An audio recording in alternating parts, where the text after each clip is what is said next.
Hey KJ, it's Trevor Gross from CUTigers.com.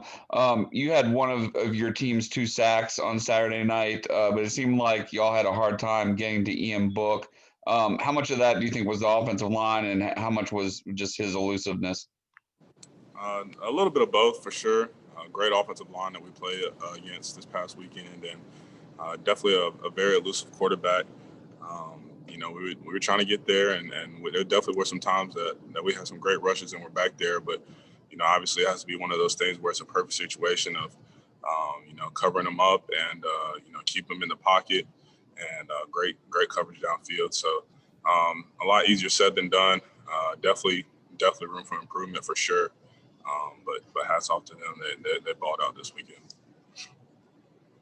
Hey, Jay, this is Pete at AP. What's the mood of this group, of your group right now? If you guys heading into an off week? And I think the overall move for the team is reload, number one. It's definitely a Band-Aid that was hard to rip off. But, it's win or lose, it's a rear view mirror mindset we have here. And we have a lot of respect for the next opponent we have coming up, Florida State. And we have to start preparing for them. They've been playing great football lately, and we have to kind of flip the page, so to speak, and give them the respect they deserve. So it definitely some pain because no one loves losing, and it's not something we're used to. But at the same time, we're focused on what's up next. Because it's an off week, do you guys ever look at the national rankings or maybe what's ahead beyond Florida State? Because you guys are so accomplished and accustomed to being in the college football playoffs. We're not just stuck in underground. Like we know what's at stake, and we know the situation around us. But like I said before, at the same time, we don't take anybody lightly, and I think that's what a lot of people are going to want is for us to look ahead. But I know in this house, we're going to respect the next team we play and get ready for that next opponent. That's all that matters right now. And so obviously we'll get this week to improve ourselves, work on things that we can get better because there's a lot of areas where we can. But at the same time, that's all on the mindset right now is just get ready for the next one. Hey, KJ, it's David Hood. Thought it was interesting that you probably didn't have much time to get back to the locker room, and you immediately put out a tweet, hey, I think it was God is in control or something like that, as a way of saying it's going to be okay. It's a loss. What was your mindset there?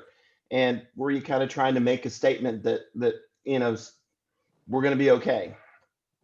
For sure. Honestly, I like I said, we all take losses differently, and just what was on my heart was, God's still the one to praise, and I think that's just kind of a moment I wanted to share with the world because I feel like being a part of such a successful program, the fans and ourselves felt like that the world's over, and in the course of an entire pandemic, I just felt like I'd be a fool to really think that there's a lot of worse things going on than a Clemson loss. Obviously something that we would never want, and we're going to work to fix. But at the same time, I just felt like it was a message that I wanted to put out there to take a grasp of the bigger picture. And like you said, we'll be okay. We'll be okay. And we learned a lot from our game this past weekend. And so now it's just time to learn from it and get better and grow from it.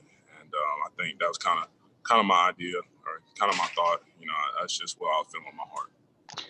KJ, Larry Williams here with TigerIllustrated.com. How surreal is it for a defense that enters the Notre Dame game in a really sort of extraordinary state, injury-wise, missing so many guys, to see so many more guys dropping left and right during the game? Well, I'll tell you, it makes it a lot easier when you play D-line because then you can't see anybody behind you as far as who's on defense. You just see everything in front of you, and that's the other team. So from my perspective, I can say it made it a lot easier. Yeah, some guys went down for sure, but that's what type of year it is for everybody. We're not going to use that as an excuse. Everybody has people hurt, everybody has people sick, with the pandemic and whatnot. But it's a next man up mentality, and the guys obviously some young, had to step up and step in real quick. But like I said, it's not an excuse. we all had a chance. We had a chance to win the game, and so it's definitely it had nothing to do with injuries or anything like that. You know, we just got to come and, like I said, grow from this opportunity, which we will. Hey, KJ, it's Anna with Clemson 24/7. How would you assess the play of the ends to date? And do you think there's another level for you guys this season to reach? Can you repeat that? I'm sorry, you skipped that at the beginning. Yeah. How would you assess the play of the defensive ends to date this season? And do you think there's another level for you guys? I'd say we're doing pretty well in my eyes. I think every game so far we've had a sack. Something we talked about and something we're trying to keep going. There's so much more room for improvement, and we understand that. And that's really what I love about this group is we are a talented group. We know that, but at the same time, we're not even looking at that. We're just trying to compete with ourselves, and ultimately that'll make us better, make the team better. So I definitely think we have a lot of talent in the DN room, top to bottom, side to side. But we know for sure that we can get better, and there's a lot of room for improvement, and that's what we're trying to work on every single day, for sure. KJ, in the last few games, not just Notre Dame, but Boston College as well, how much has just sheer size of those offensive lines been an obstacle to the defensive line, creating sort of regular disruption that y'all like to have? Size, I mean, that definitely comes into play when you play offensive line. The bigger, the better. But it's so much more. You know, it's a chemistry thing. It's a working together. It's just being on the same page and obviously picking up things from an offensive line standpoint. So just the last two games, we definitely had two great battles in the offensive lines that we played lately, for sure. But at the same time, you know, it's all on us. We can get better. There's things we can do better, ways we can attack, and we got to get better. So that's what this week's going to be good for, and we'll get a chance to improve what we do, because at the end of the day, it's how we perform. KJ, it's Trevor again. I know y'all really need this bye week to get healthy, but is it difficult to have to wait 2 weeks just to get that bad taste out of your mouth? Yeah, some would say. For myself, I promise you, after we get started with today, it'll still be there, but it'll definitely be lessened. My focus and what I'm going to try and preach to the guys is just to get ready for the next one. It's going to hurt, and it's not really something we can change at this point. And I think that's kind of what helps me move on. Is there's nothing I can do about it now. All we can do is learn from it and grow from it, and that's something we would definitely do. The bye week doesn't help for sure. It's going to take a little longer, but like I said, we'll be okay, and we'll get better from the experience. You redshirted 2 years ago. The last time y'all played in Tallahassee. Are you particularly looking forward to just getting to play down there? I actually am. That's a great question. I wasn't there the first time we got to play a couple years ago, and a team that recruited me, and it's very prestigious in college football. So it's kind of like Notre Dame. It'll be a cool place to play at, obviously in the league, but I didn't get to play there my first year, so I'm excited to go down for sure. Hey, KJ. It's David again. What's it like standing on the sidelines watching DJ at Notre Dame, first road start, a deficit again?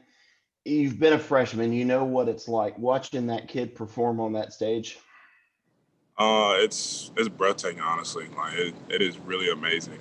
I know where my mind was and where I was, and as a freshman, and it teaches you so many lessons and opportunities like that. Number one, that we all have a different path. God has a different path for us, and there's enough success in the world for all of us, for sure. And it was cool to see. It was really, really was. He played a great game. I told him that today. Obviously, he felt like he didn't do enough, but even in times like this, you have to let the kid know he balled out and definitely did everything he could do to put us in a place to be successful.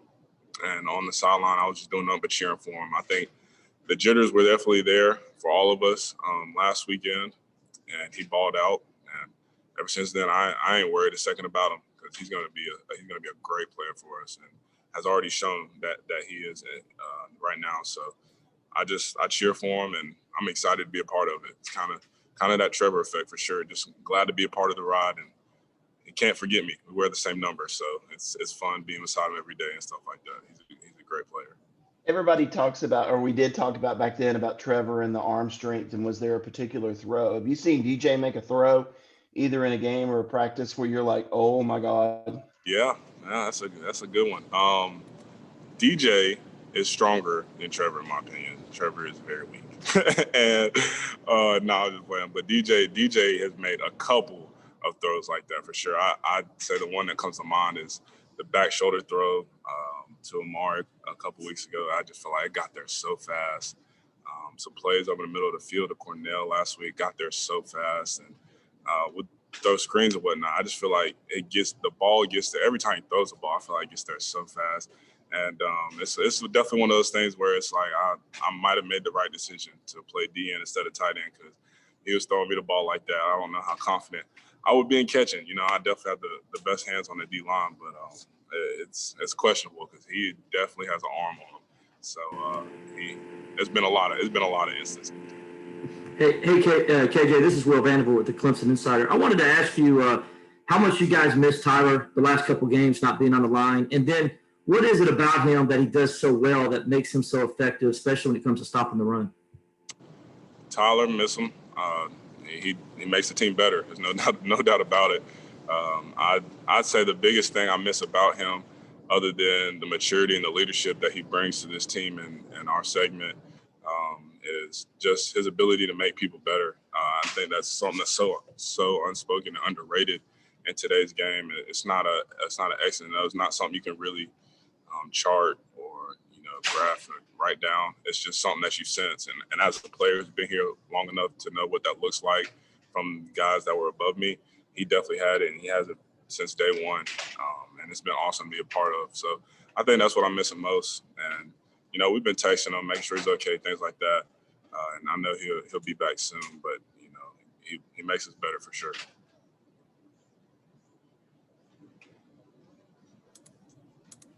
Any other questions for KJ? KJ, Pete from AP again. This is kind of out of left field, but did you enjoy doing that Office parody with Skowski and the Pumpkinhead? And is that a show that you kind of watch and had known about? Yes, that was a great time. All productions done with Skowski are so funny because everybody sees him as the dude's going to kill somebody on Saturday, but Skowski's hilarious. He really is funny, and I love watching The Office, one of the best shows ever. So it was kind of cool. We have the best media team in the country, and for them to put that together scene to scene, I thought my acting was pretty well, if I must say so myself. But we have fun here. That's just what we do, and I'm glad we get to do things like that. It was a good time. Did you ever worry that Venables might actually hit him with the baseball bat? If he wanted to, he would have. Believe it or not, Coach V is a nice guy. I know that's hard to believe. He's a very nice guy. But if he wanted to do it, he'll find a way. We're not getting away from him, so it worked out. Thanks. Hey, KJ, I know you guys obviously haven't had Justin Foster this season. Just being at the same position, are you in communication with him, and kind of what are his spirits like right now? Yeah, Mater. Love him. I am in communication with him, talk to him, every day, every other day. From outside looking in, can't really speak for him personally, but he looks fine. He looks like he's just doing the best that he can. He has different challenges and whatnot. So as far as, where he is in the process, that's between you guys and him. But, just talking to him and stuff, he's still the same old guy, upbeat, being a leader, doing the best he can for the team in the position he's in. So he's doing his part.